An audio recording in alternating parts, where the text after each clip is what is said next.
Hi, this is David Stanko for AmericanSalon.com. Join me every other week to hear me interview industry celebs and other interesting folks. Hi, everyone. Hello, American Salon listeners. This is David Stanko talking here in New York City, actually right here in the Meatpacking District, outside. So it's a real snapshot of New York City in case you hear some taxis and honking things. And this is Voices That Matter. And today I am thrilled to bring you yet another voice that matters, not only in our industry, but in my individual life and the lives of many. My dearest friend, Miss Ann Mincey. Hello, Ann. Hello, David, and I'm sitting in my home clear across the country in Portland, Oregon, where today we are feeling the beginnings of fall. And of course, September to June, we have rain, so it's a very cozy day, a good day to speak with you on Voices That Matter. Thank you so much for including me in this very special group of people that I know you've interviewed before. I feel very honored. Well, it's my pleasure, and I would like everyone who's listening in to know Ann is a very, very dear friend of mine, a very close friend of mine for over 20 years. We have literally traveled the world for Redken. We've been on African bush runs together. We've been on the boat in Germany touring. And a couple things about Ann. She is an accomplished author, authored a book called Get Glowing, where I'm happy to say that I have a cameo reference in there.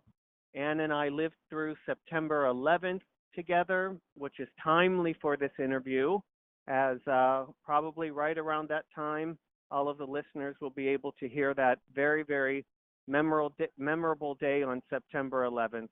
And also, Ann is my yoga partner. We've gone away to retreats together, and just thinking about it makes me laugh. Right, Ann? Right. We do a very wonderful downward-facing dog together. That's right. Best story ever is Ann and I were at a yoga retreat. She's setting up. I walk into the room, and she's busy getting our mats and blocks and straps together.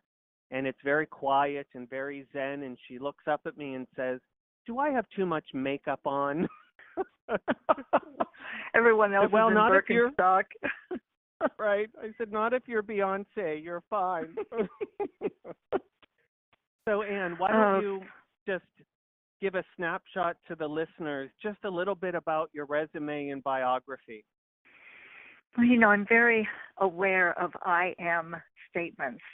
And so I'm going to be very careful about how I prioritize my I am, who I am. And I don't want to plagiarize Mike Pence, but first and foremost, I am a Christian, and I am a wife now of 5 years and a stepmother and a grandmother of 5 beautiful grandchildren. I am a sister and aunt. I am a niece and a cousin. I'm a faithful church member, and I hope to always be the most faithful of employees and of friends. And as David has mentioned already, I am a yogini. Just went to yoga class this morning, and it's a time that I not only get to stretch out, but a time to get quiet, to be still, and to receive some messages that I may not ordinarily get to receive in my busy life. So that's really who I am in terms of being the woman that I am. However, with my career, I am 100% a Redken girl. I came to work for Redken in 1975, which is now 41 years ago, as a receptionist in a Redken salon. Took my first job with the company as field representative and made my way through the corporate ranks, not because I was chasing any kind of title or position, but because I simply was willing to listen and to love, and somehow that elevated the title that I received. When I retired from full-time Redken corporate life in 2009, now 7 years ago, I can't even believe it, I was vice president of global communications. I made my way around the world, as David has mentioned, and more importantly, in the final years that I worked with Redken, David and I hooked up together to do a program called the heart of the salon, where he presented hair color, which we know is the heart of our business, of the salon business, and I presented a program called Heart Math. It's a systematic way of reducing the stress on our lives, on our minds, on our hearts, and on our creativity. And we presented that to Redken Elite salons around the country. So I still stay engaged with Redken. I am happy when someone from the company will call and ask me to come out. I don't actively search to go out or market myself, but I feel if the work comes to me, that it is certainly my work to do. So I'm always happy to go to do a training for Salon Centric or to go into a salon and present to their staff whatever level of training that they need for me to be. I think the position that I've taken over the years in that I'm a client. I'm not a salon professional, never been through cosmetology school. So I very often speak from the chair up and give the perspective what today's consumer, whether man or woman, is looking for from the salon professional. And we have money, and we will invest it in the salon if we are given the personalized attention and information about ourselves and our hair and the products and services that will solve our issues once we get home back in our own bathroom.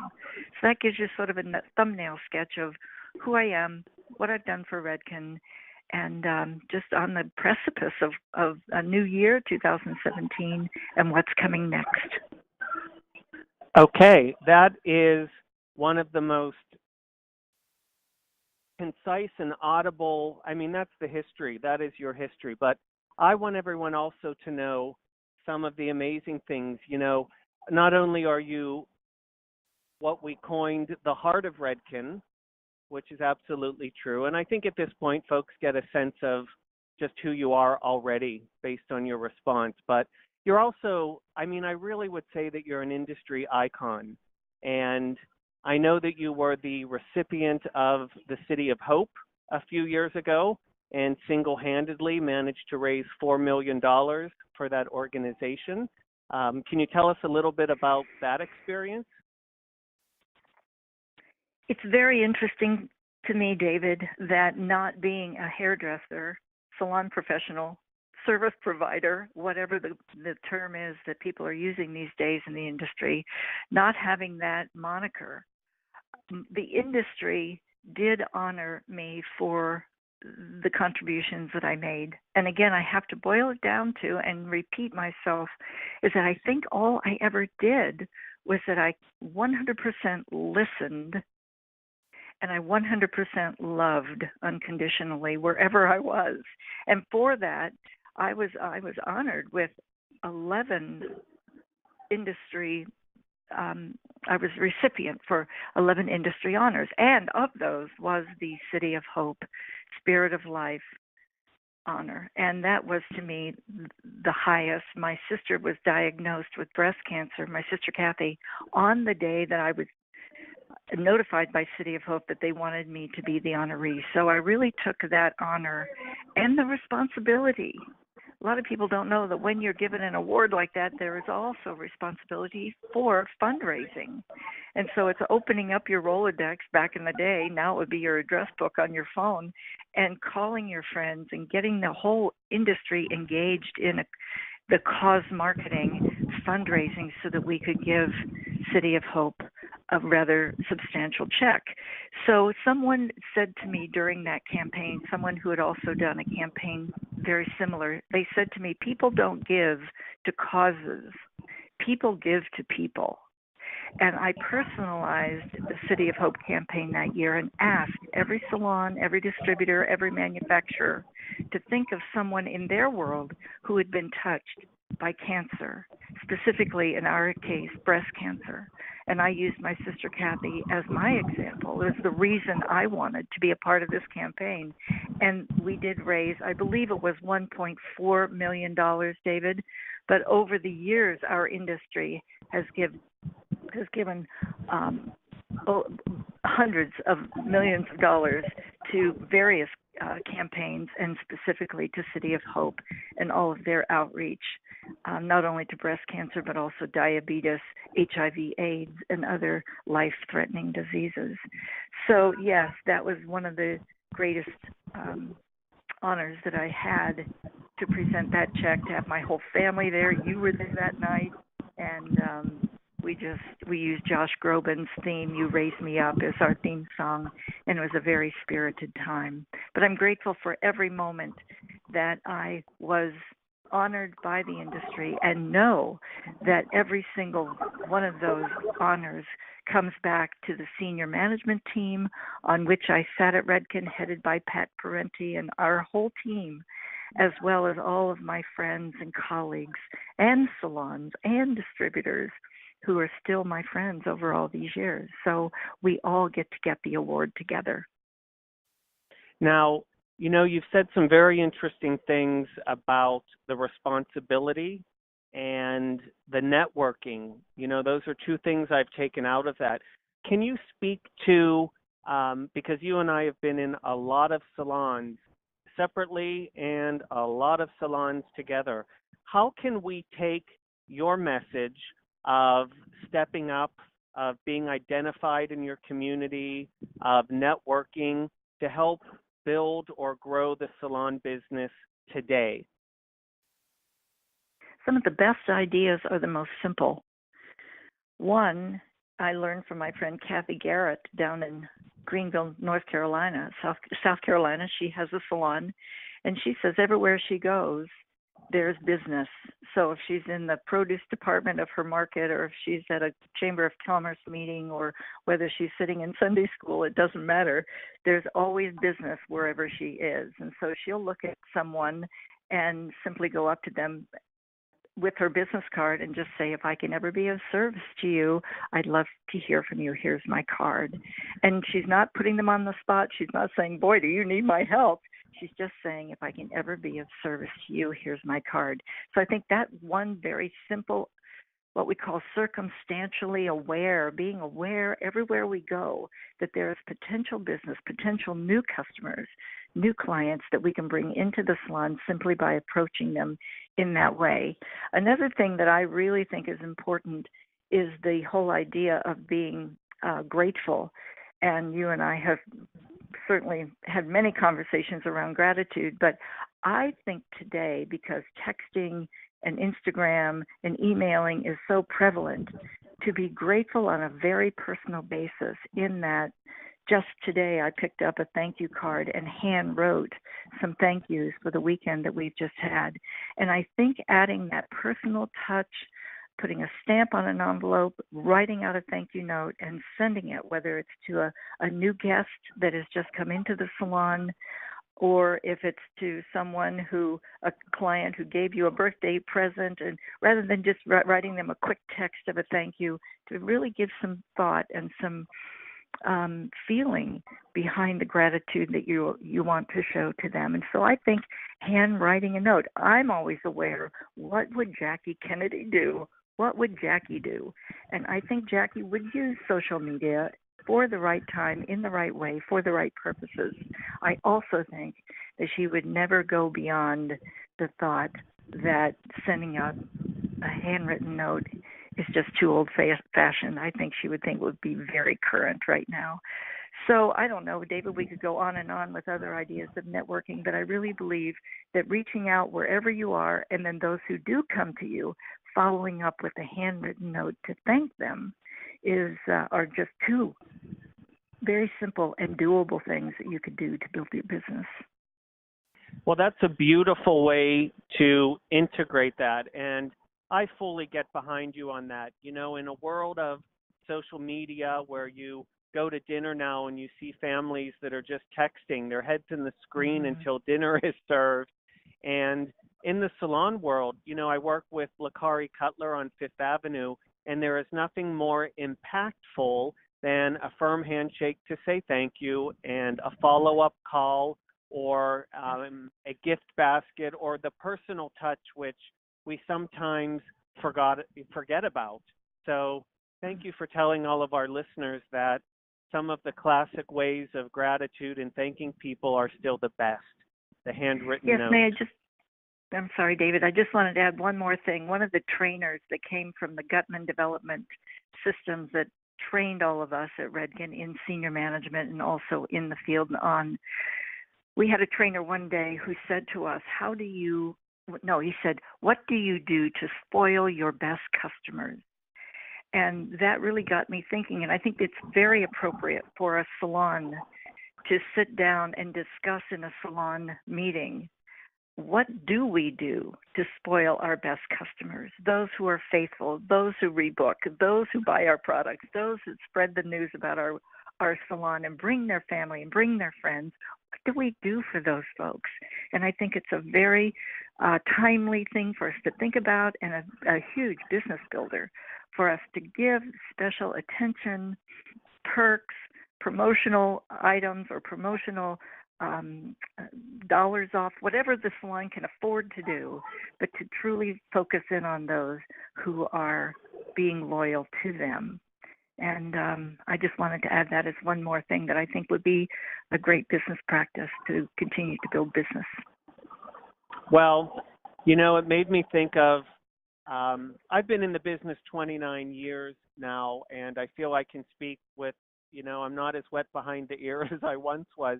But to add on to your what to do to build business, I think my observation is we need to be available to our clients. And, we are in the service business, and I heard a great quote that says, I'm in the service business, but I'm not your servant.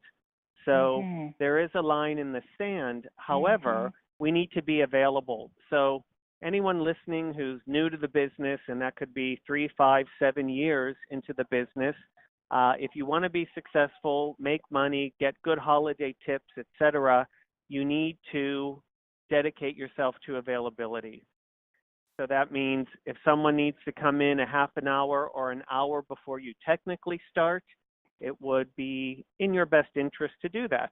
And if you have to maybe cancel a dinner reservation on occasion to stay late for a client that's just back in town or visiting, definitely need to do that sort of stuff too. So you just can't be a silo and say, well, I start at 11 and I end at 5, period. Right. I was just reading on about a $600,000 stylist who works for Visible Changes in Houston. And the very first thing on her list was, you've got to look like $1 million. You need to look the part of the professional and the part of the kind of clientele that you want to attract. Ralph Waldo Emerson said, what we see is always ourselves. And so if indeed we want to build the kind of clientele that can prosper us so that we can give back and we can be serving and all of the things that are a part of this business, we need to first start with ourselves and how we present ourselves to the public and to our guests in the chair. And then, of course, comes the communication behind that, and it comes the personal touching, the actual touching, the techniques that come behind that. But I thought it was very interesting that she said, number one is you got to look like $1 million, and I love that. Well, I agree. That brings in a little bit of self-awareness to the component, a little introspection. This might not be a terribly popular statement to make, but I'm going to take the risk with you, Anne. I think that, when an individual reaches a certain age, it's time to represent that life phase that you're in. And looking like $1 million does not necessarily mean that you're trying to look like a young pop star with razored out, disconnected hair and crazy colors. I love it. It has its place, but sometimes it sticks out as not, we all, as hairdressers and colorists, we always say, well, I'm an artist. I can do whatever, I want. It's self-expression. But I think sometimes we have to be aware of how much we're in the public, and clients that come in, whether they're yours or not, are still observing you. So if you're rocking the ripped pantyhose and the off-the-shoulder this, and your hair is various colors and all of that. Sure, it's fun to see in a nightclub, but, Thursday at 11 o'clock, I think that there's a different way to present, Well, Dr. Gordon Patzer wrote his dissertation called The Physical Attractiveness Phenomenon, and he has determined, along with some other researchers, that 57% of the messages that we give to another person has to do with the way that we look and how we use our body. And within 4 seconds, we make 9 value judgments of each other based on that first impression, that first physical appearance impression. So in our industry, it is so important for us to take a look in the mirror before we leave our home and say, within the first 4 seconds of a new client coming in my salon today, what are the 9 impressions, the 9 value clarifications that they're going to have about me, simply based on how I've done my hair, how I've done my makeup, what kind of clothes I've chosen for today, because it can make a huge difference in the income in the end.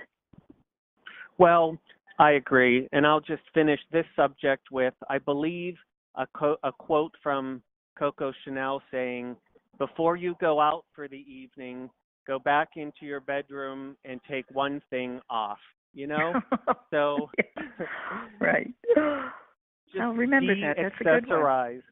Yeah. Right. I mean, I've paraphrased, of course. She was a bit more concise, but certainly a successful businesswoman and a style icon. So I always think of that, like, did I really need to put on that extra bracelet? Or those dangle earrings. Right. Did I have to put on my sparkly eyelashes, or could I have gone without them today? Okay. So I think there's been a lot of richness in our discussion so far, and I would like for you, Anne, to lay the most recent time that we spent together in California. You were integral in being on the organizational committee for a big Redken reunion.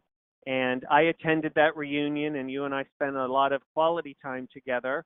And it was incredibly impactful to see folks that were your contemporaries and even started Redken before you did, and really knew Paula Kent, and then John Meehan, and then Paula Kent Meehan.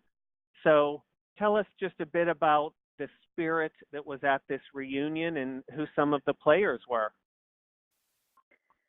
Paula, it was a pioneer. Paula Kent and Jerry Redding started Redken in 1960 and pioneered, I look at it as going through the forest with a machete and opening up the path so that many companies could follow in the path of their own product, their own education, their own mission statement, and so forth, retailing, etc.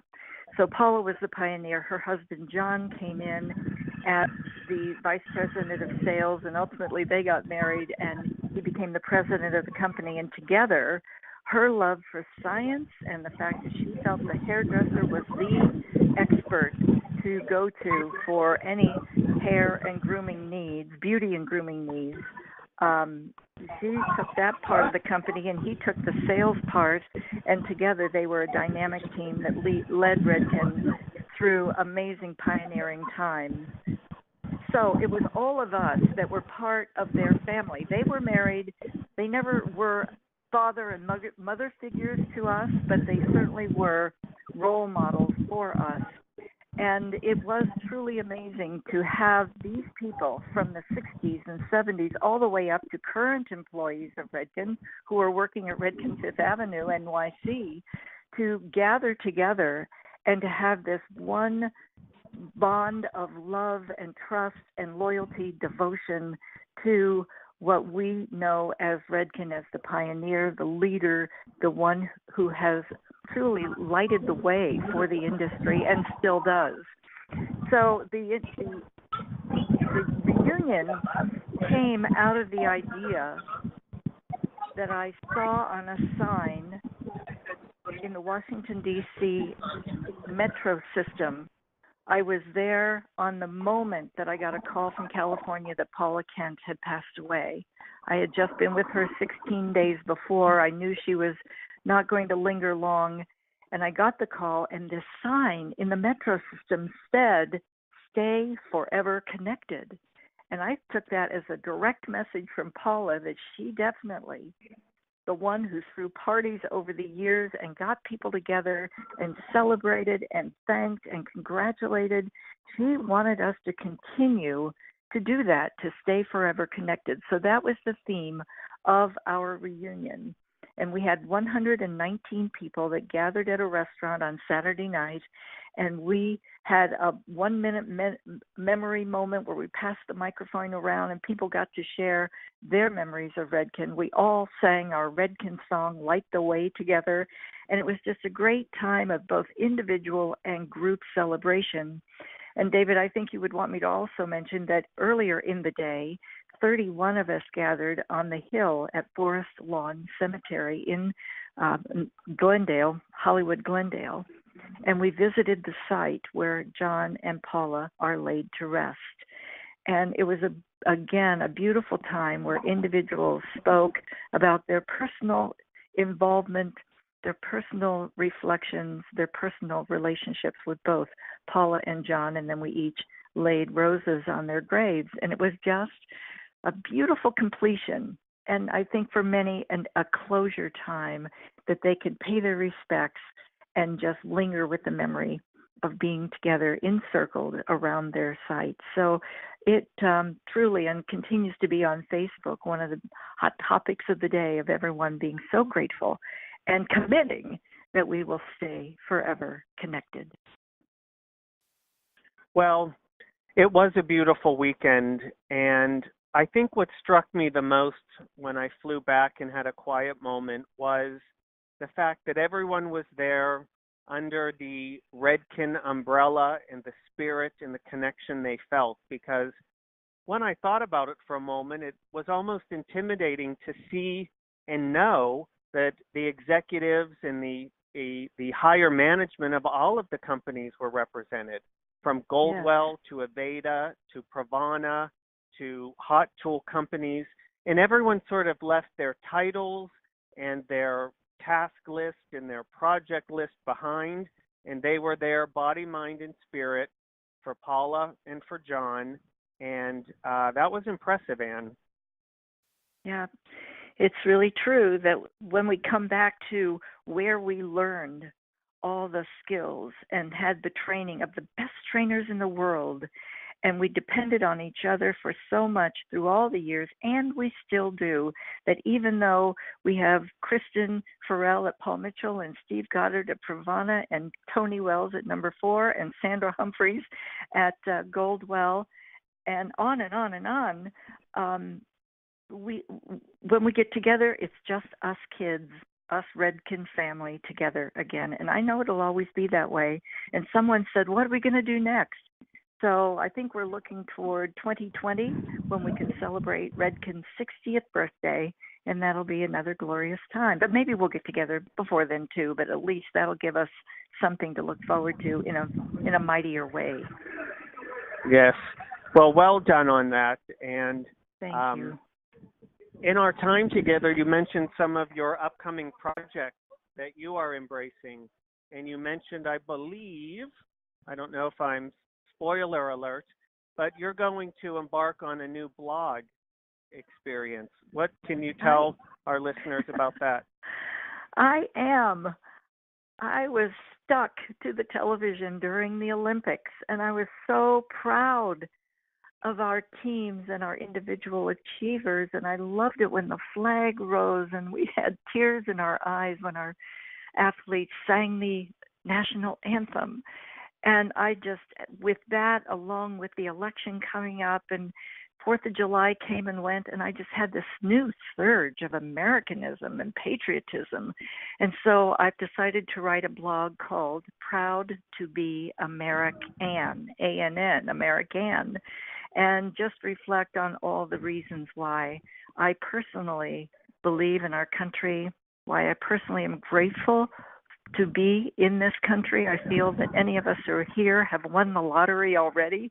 And so I just want to point out the things that I see in my daily life of why being an American is so enriching, and what, I don't know, have people write in and contribute to the blog as well about their lives and how they celebrate being an American. And I just think it'll be a fresh, wonderful thing to talk about. So that's going to be, it's actually ready to be loaded up, and I just have to let the world know that we're ready to go. So that's one thing.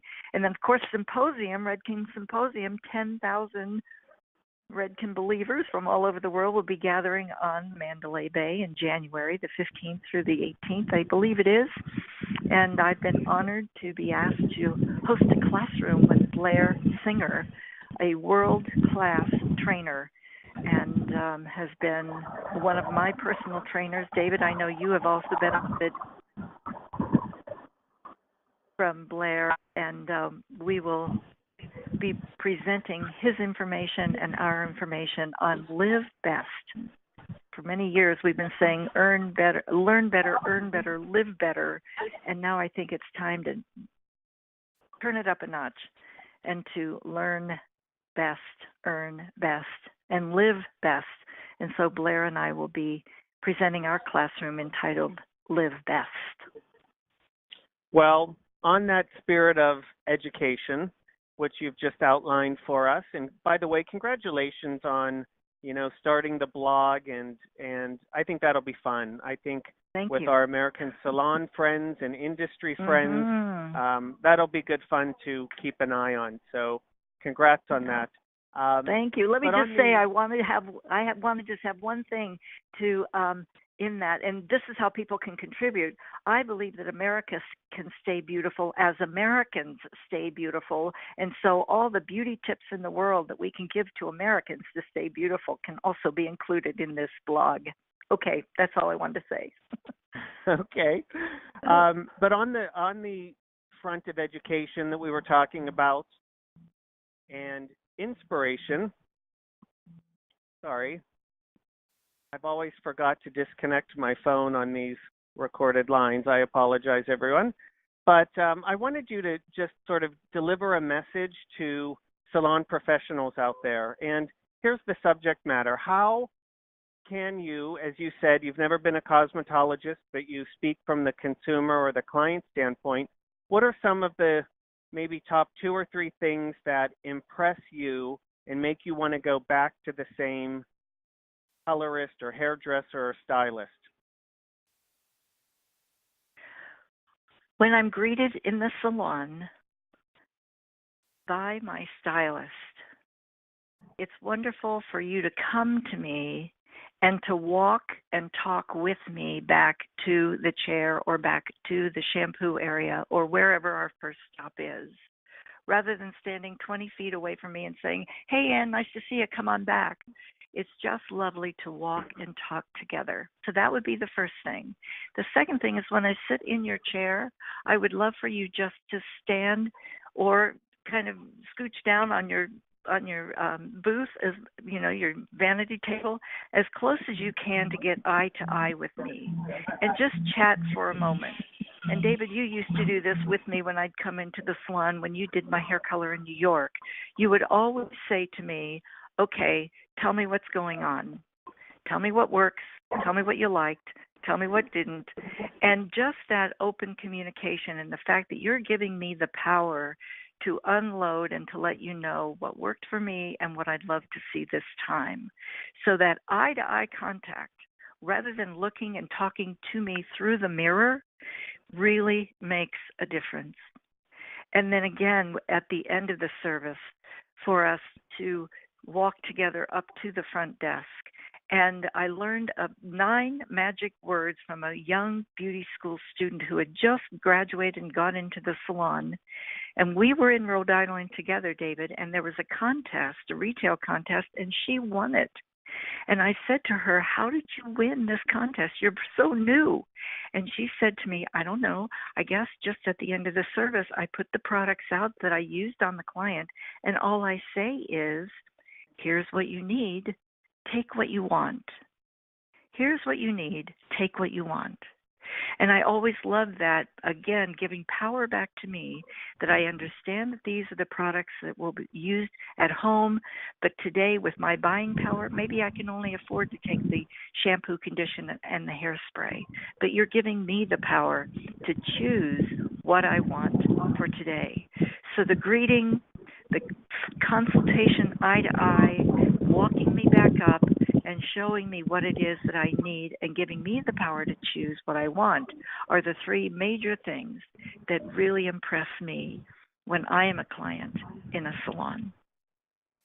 Wow, that's beautiful. That is the perfect 360 for us. So thank you for that message.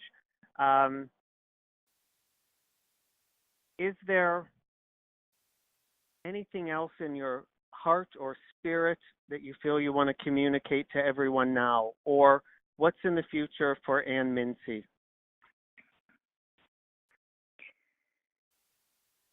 Your heart has its own intelligence.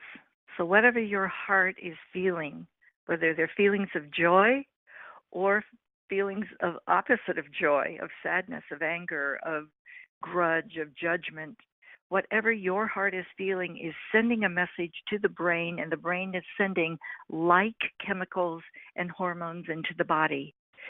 So your heart is speaking everything. So I would say listen to your heart. And if your heart is sad, if your heart is lonely, if your heart is depressed, if your heart is begrudging or holding a grudge or being judgmental, check in with your heart and find one thing in your life that you can be grateful for, because we have found that gratitude cannot be in the same place as all those other powerful emotions.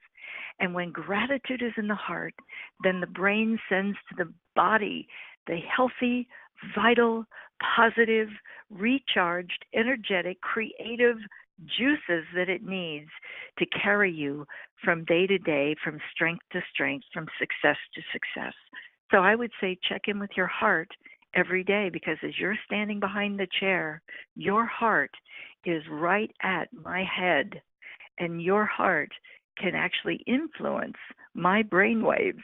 So as your client, I'm begging you to please check in with your heart and make sure it's a heart of gratitude and joy before you approach me at the chair in the salon. And as for me, I'm just going to continue on my path of finding every single day a way to be of service and a way to be of love. And that's my joy in my well, that's home. Amazing. I just want the refreshment of spirit, the fulfillment of grace, and the assurance of love every day in my life. And, we're all human. We get off track, but I give myself 10 minutes to waller in the stuff, and then I say, okay, that's enough. Come on, let's get back on the joy train. And so we do. Well, that's beautiful. And you've brought us full circle from your banner I gave you as the Heart of Redken to closing with following your heart. Ann, I love you. And like you say, and I've taken this mantra myself, call me if you need me. So ladies you, David. and gentlemen, I love you too. Miss Ann Mincey, thank you, American Salon. Ann Mincey is a voice that matters. And until next time, it's David Stanko right here in New York City. Thank you.